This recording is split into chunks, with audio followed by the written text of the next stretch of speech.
आने के लिए। फिर तो मैंने आया, फिर 24 तारीख को यहाँ पहुँचा। प्रश्न क्या है? पूछना क्या है, जो मुझे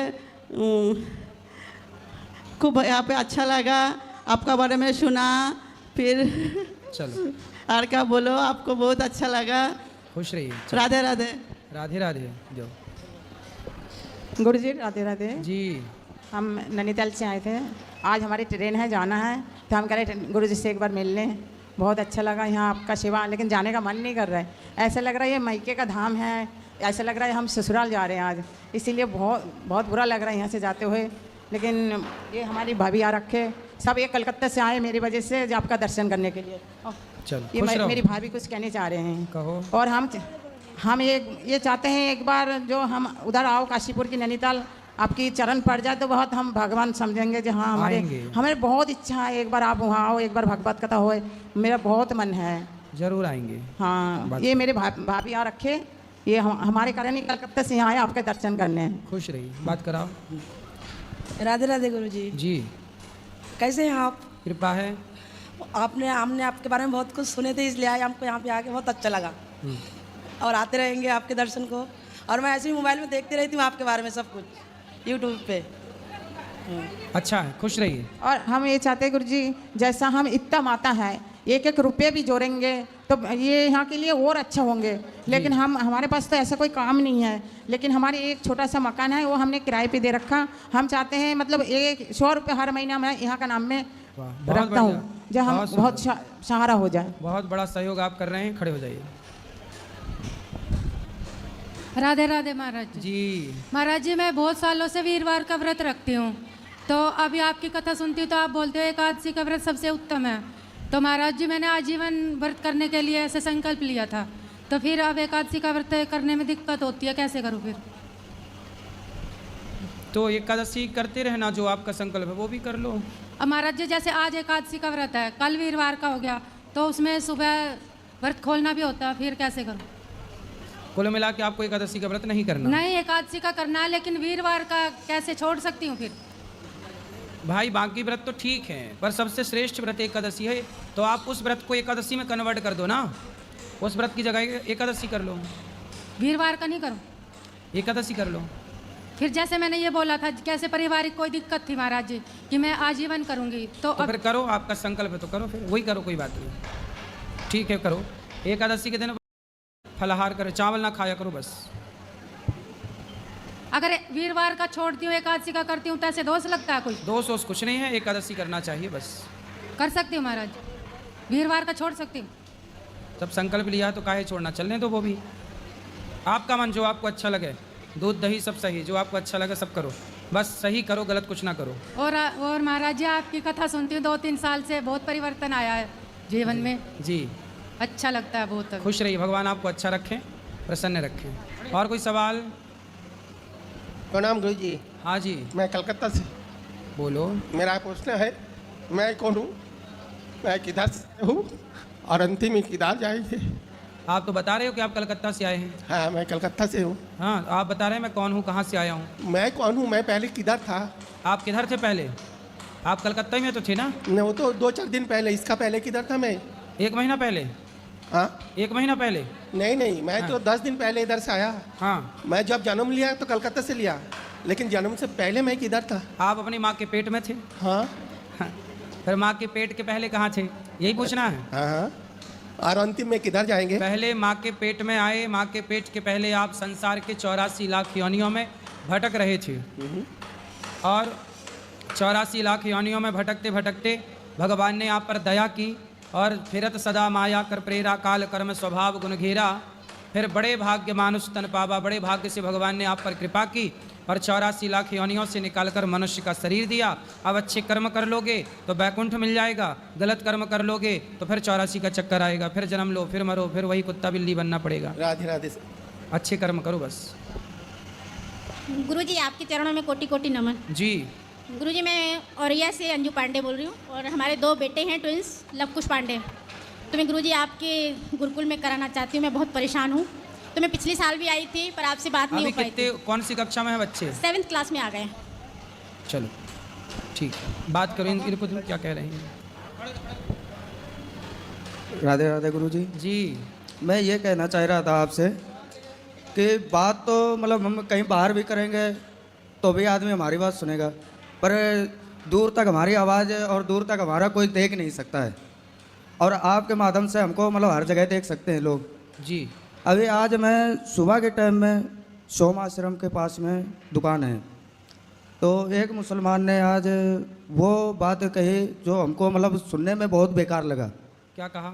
वो ये बोला कि मतलब जैसा यहाँ पर अभी एक हादसा हुआ है, तो उस हादसे में वो सारे मुसलमान को तोड़ा नहीं हो सकते हैं, जो 5 लोग ने मारे हैं 26 आदमी, वो सारे मुसलमान तो नहीं हो सकते हैं ना। थोड़ा माइक दूर करो। अब जब सारे 6 लोग में से सारे मुसलमान नहीं हो सकते हैं, फिर हिंदू क्यों नहीं? मतलब पाकिस्तान में जो हमला कर रहे हैं पाकिस्तान वाले, उसमें से बता रहे हैं कि ना उनका कोई धर्म नहीं होता है। धर्म क्यों नहीं होता है? हमारे हिंदू धर्म के तो कभी नहीं टेररिस्ट बनते हैं ना। सही है। और ये लोग यही हर बार में यही बात आती है कि मतलब जो भी करने वाले हैं उसमें से कहते हैं कोई धर्म नहीं है, धर्म नहीं है। मतलब 3 बार आतंकवादियों का भी धर्म है, और आतंकवादियों का धर्म क्या है? उन्होंने जाति पूछी, आप हिंदू हैं तो मार दिया, मुसलमान था तो नहीं मारा। तो मतलब आतंक का भी एक धर्म है ना। मुसलमानों को नहीं मारा जी, और हिंदुओं को मारा, मतलब हिंदू को वो अपना दुश्मन मानते हैं, और मुसलमान तो वो हैं ही। तो मुसलमान और आतंक ये पर्यायवाची हैं। जी। तो वही चीज़ तो समझ में आना चाहिए ना सभी को। मतलब सभी हिंदू हमारे क्या है कि ये चीज़ को समझते ही नहीं है। तेरे को कौन नहीं समझता? बहुत से हिंदू हैं जो बेचारे मतलब समझते, हिंदू समझते हैं। अब लोगों को वोट चाहिए तो कुछ नेता नहीं समझते, समझते सब हैं। समझना, वो ना समझने का नाटक करते हैं। नहीं तो पुलवामा में जो जैसे हमला हुआ है, इसमें पहले हमको क्या समझना चाहिए कि ये खाली ऐसे ही नेता नगरी में बात चलती रहे, आगे का कुछ एक्शन नहीं होना चाहिए। अब देख लो, ये भारत की जनता उन नेताओं को भी जिताती है जो नेता आतंकवादियों का साथ देते हैं। देख लो, ऐसा नहीं होना चाहिए। हमको बाद में फैसला सब लेना चाहिए, पहले हमको उसको मुंह तोड़ जवाब देना चाहिए। किसको? पाकिस्तानियों को। तो आपके हिसाब से क्या जवाब देना चाहिए? हमारे हिसाब से तो यही जवाब होना चाहिए कि सर इसको पहले, इसने 26 मारे थे, हमें पहले 2600 मार देना चाहिए, उसके बाद कोई फैसला लेना चाहिए। मार देना समाधान नहीं है। समाधान ये है कि पूरे पाकिस्तान को पुनः भारत में विलय करके एक अखंड भारत की स्थापना की जाए। जी बिल्कुल सर, राधे।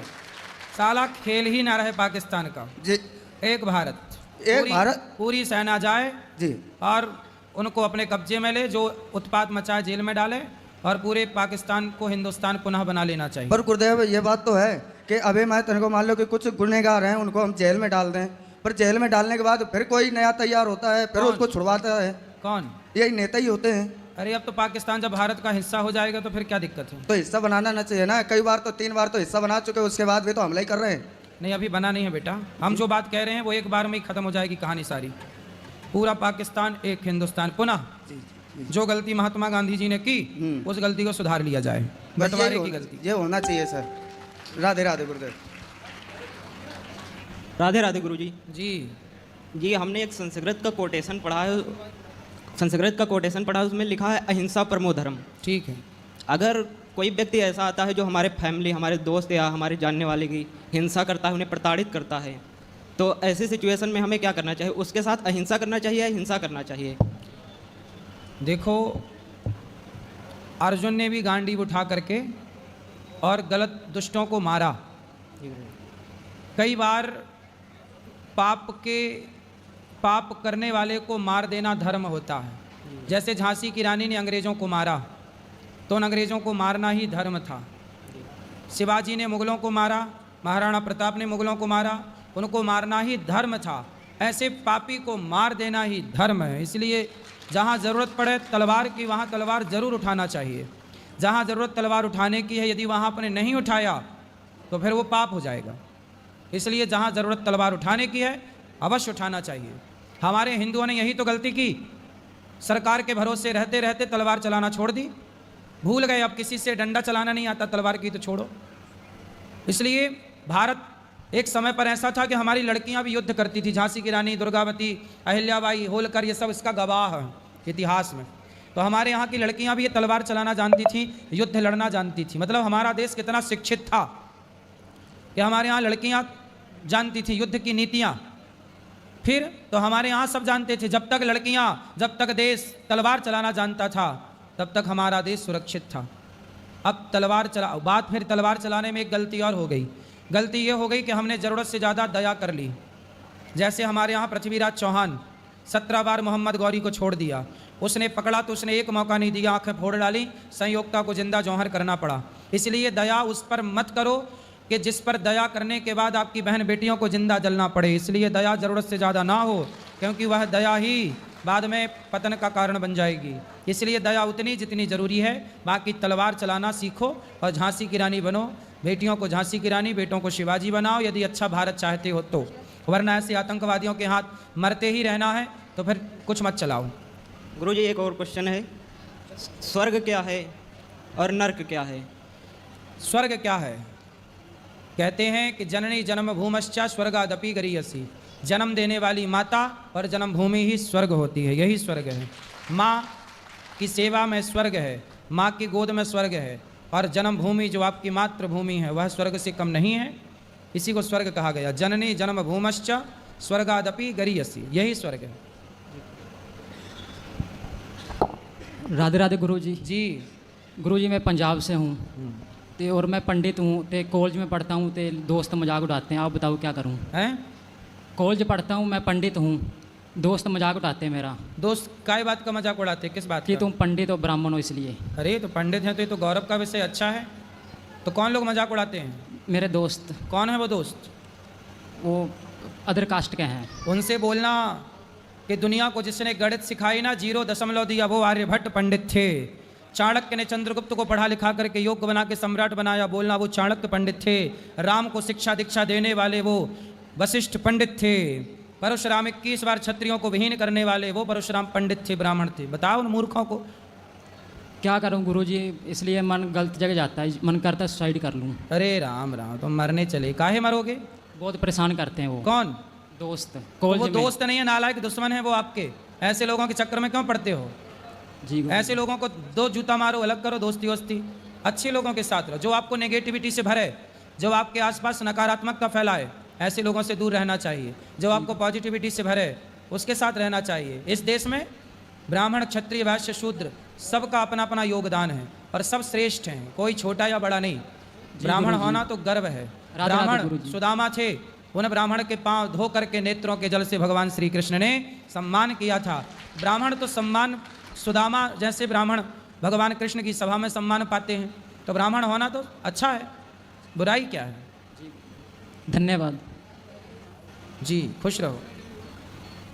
राधे राधे गुरुजी। जी गुरुजी, हम लोग का आज एनिवर्सरी है, आप आशीर्वाद दे दीजिए। खुश रहिए। गुरुजी, मेरा प्रश्न ये है कि जितना भी अच्छा काम करने से लोग अच्छे क्यों नहीं बोलते हैं? क्या अच्छा किया आपने?